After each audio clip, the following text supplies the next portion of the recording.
নমস্কার সকলকে। আমি ক্ষমাপ্রার্থী হিসাবে ক্ষমা চাইছি। কোনো ধর্মীয় আশ্রমের নিন্দা করতে হয় না, তবু আমাদের আশ্রমের অবস্থাটা একবার দেখুন। গত 4 বছর ধরে আমি এগুলো বলে আসছি, তবুও কোনো কাজ হচ্ছে না। ঠিক আছে, একবার দেখে নেন কি অবস্থা। এই যে দেখলেন না, শ্রীকৃষ্ণের মূর্তি, এখানে নাক ভাঙা, শ্রীকৃষ্ণের মূর্তির নাক ভাঙা আছে। এটা হচ্ছে আমাদের আশ্রমের মেন গিরিরাজ মূর্তির। এইখানে অবস্থাটা আপনারা দেখবেন কি অবস্থায় আছে। আগে অনেক খারাপ অবস্থায় ছিল, অনেকটা ভালো হয়েছে। তারপরে দেখাচ্ছি। তারপরে দেখেন আশ্রমে সব হচ্ছে, কিন্তু ধর্মের কোনো সুরক্ষা নেই, ধর্মীয় সংস্কারের সুরক্ষা নেই। নতুন নতুন টাকা দিচ্ছে, টাকা খরচ করছে, ধর্মীয় সুরক্ষা কোথাও নেই।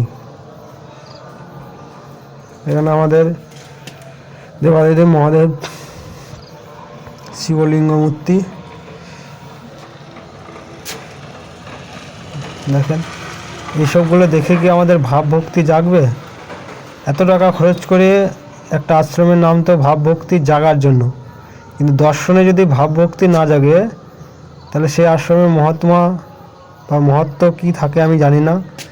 কেউ জেনে থাকলে বলবে। আর এগুলো যদি ঠিক করার প্রয়োজন না মনে হয়, তাও আমাকে বলবে, আমি ক্ষমা চেয়ে নেবো তার কাছে। এই হচ্ছে আশ্রমের অবস্থা। এই দেখেন, নতুন রাম মন্দির স্থাপন হয়েছে, সেখানে ধর্মধ্বজা লাগানো হয়েছে।